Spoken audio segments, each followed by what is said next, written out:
Good evening, everyone. Well, long time no see. I'm sorry that I wasn't able to upload any new episodes this whole week. I wasn't able to keep my promise because of the bad weather. Well, in this island I live, we had rains pouring down for more than 10 days. It virtually rendered me impossible to shoot the film outside. Well, you might suggest that I have other alternatives, such as filming it in my home or somewhere indoor. But unfortunately, I thought, yes, I could go ahead with that. But if I were to do so, then I can't provide you with this beautiful scenery, which only the nature can provide. And the nature is always outside rather than inside. So anyway, enough for the babbling. I hope we can resume reading Pride and Prejudice, written by Jane Austen in the 19th century. And we begin with chapter 9. Please do enjoy. Elizabeth passed the chief of the night in her sister's room, and in the morning had the pleasure of being able to send a tolerable answer to the inquiries which she very early received from Mr. Bingley by a housemaid, and some time afterwards from the two elegant ladies who waited on his sisters. In spite of this amendment, however, she requested to have a note sent to Longbourn, desiring her mother to visit Jane and form her own judgment of her situation. The note was immediately dispatched, and its contents as quickly complied with. Mrs. Bennet, accompanied by her two youngest girls, reached Netherfield soon after the family breakfast. Had she found Jane in any apparent danger, Mrs. Bennet would have been very miserable, but being satisfied on seeing that her illness was not alarming, she had no wish of her recovering immediately, as her restoration to health would probably remove her from Netherfield. She would not listen, therefore, to her daughter's proposal of being carried home. Neither did the apothecary, who arrived about the same time, think it at all advisable. After sitting a little while with Jane, and Miss Bingley's appearance and invitation, the mother and three daughters all attended her into the breakfast parlour. Bingley met them with hopes that Mrs. Bennet had not found Miss Bennet worse than she expected. "Indeed I have, sir," was her answer. "She is a great deal too ill to be moved. Mr. Jones says we must not think of moving her. We must trespass a little longer on your kindness." "Removed!" cried Bingley. "It must not be thought of. My sister, I am sure, will not hear of her removal." "You may depend upon it, madam," said Miss Bingley with cold civility, "that Miss Bennet shall receive every possible attention while she remains with us." Mrs. Bennet was profuse in her acknowledgment. "I am sure," she added, "if it was not for such good friends, I do not know what would become of her, for she is very ill indeed, and suffers a vast deal, though with the greatest patience in the world, which is always the way with her, for she has, without exception, the sweetest temper I ever met with. I often tell my other girls they are nothing to her. You have a sweet room here, Mr. Bingley, and a charming prospect over that gravel walk. I do not know a place in the country that is equal to Netherfield. You will not think of quitting it in a hurry, I hope, though you have but a short leave."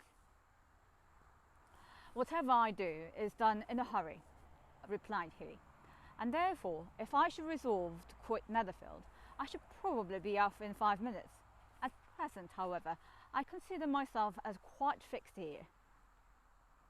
"That is exactly what I should have supposed of you," said Elizabeth.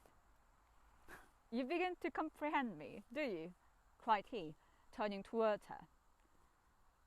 "Oh yes, I understand you perfectly."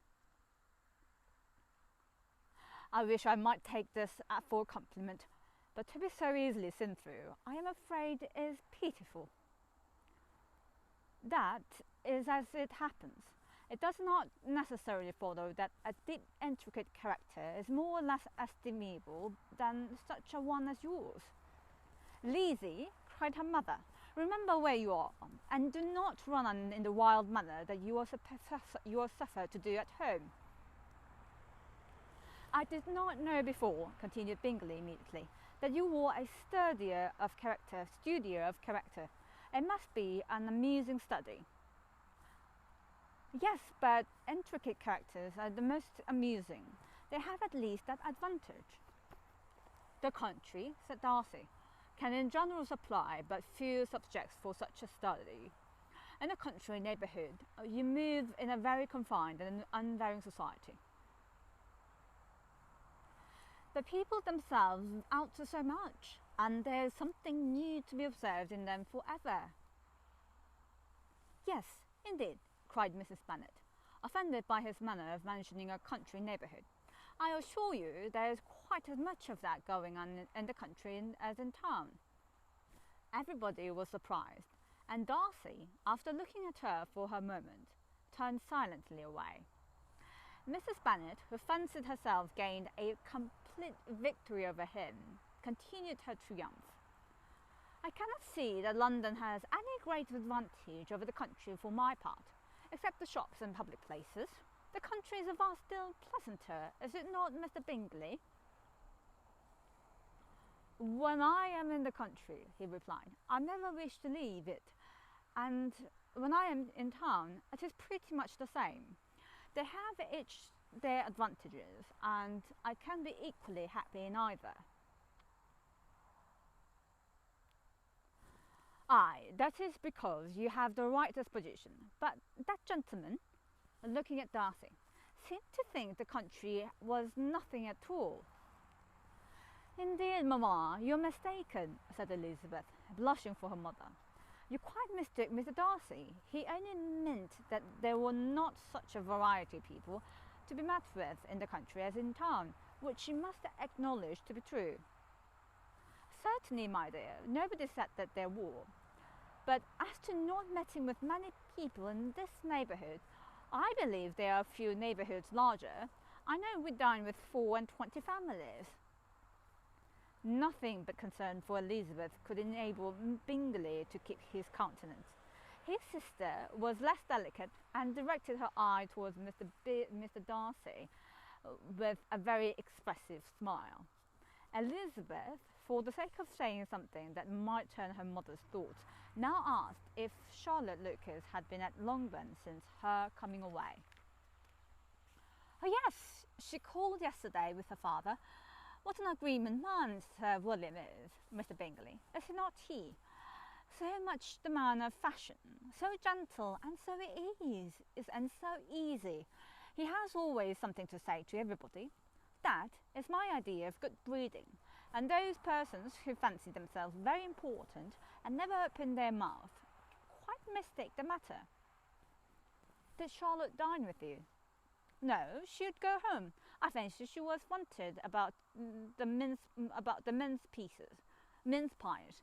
For my part, Mr. Bingley, I always keep servants that can do their own work. My daughters are brought up differently, but everybody is to judge for themselves, and the Lucases are very good sort of girls, I assure you. It's a pity they are not handsome. Not that I think Charlotte so very plain, but then she's our particular friend. She seems a very pleasant young woman, said Bingley. Oh yes, oh dear, yes, but you must own she is very plain. Lady Lucas herself has often said so, and envied me Jane's beauty. I do not like to boast of my own children, but to be sure, Jane, one does not often see anybody better looking. It is what everybody says. I do not trust my own partiality. When she was only 15, there was a gentleman at my brother Gardiner's in town so much in love with her that my sister-in-law was sure he would make her an offer before we came away. But however, he did not. Perhaps he thought her too young. However, he wrote some verses on her, and very pretty they were. And so ended his affection, said Elizabeth impatiently. There has been many a one, I fancy, overcome in the same way. I wonder who first discovered the efficacy of poetry in driving away love. I have been used to consider poetry as the food of love, said Darcy. However fine, stout, healthy love it may, everything nourishes what is strong already. But if it be only a slight, thin thought of inclination, I am convinced that one good sonnet will starve it entirely away. Darcy smiled, and the general pause which ensued made Elizabeth tremble lest her mother should be exposing herself again. She longed to speak, but could think of nothing to say, and after a shorter silence, Mrs. Bennet began repeating her thanks to Mr. Bingley for his kindness to Jane, with an apology for troubling him also with Lizzie. Mr. Bingley was unaffectedly civil in his answer, and forced his younger sister to be civil also, and say what the occasion required. She performed her part indeed without much graciousness, but Mrs. Bennet was satisfied, and soon afterwards ordered her carriage. Upon the signal, the youngest of her daughters put herself forward. The two girls had been whispering to each other during the whole visit, and the result of it was that the youngest should tax Mr. Bingley with having promised on his first coming into the country to give a ball at Netherfield. Lydia was a stout, well-grown girl of 15, with a fine complexion and good-humoured countenance. A favourite with her mother, whose affection had brought her into public at an early age, she had high animal spirits and a sort of natural self-consequence, which the attentions of the officers, to whom her uncle's good dinners and her own easy manners recommended her, had increased into assurance. She was very equal therefore to address Mr. Bingley on the subject of the ball, and abruptly reminded him of his promise, adding that it would be the most shameful thing in the world if he did not keep it. His answer to this sudden attack was delightful to their mother's ear. I am perfectly ready, I assure you, to keep my engagement, and when your sister is recovered, you shall, if you please, name the very day of the ball. But you do not wish to be dancing while she is ill. Lydia declared herself satisfied. Oh yes, it would be much better to wait till Jane was well, and by that time, most likely Captain Carter would be at Meryton again. And when you have given your ball, she added, I shall insist on their giving one also. I shall tell Colonel Forster it will be quite a shame if he does not.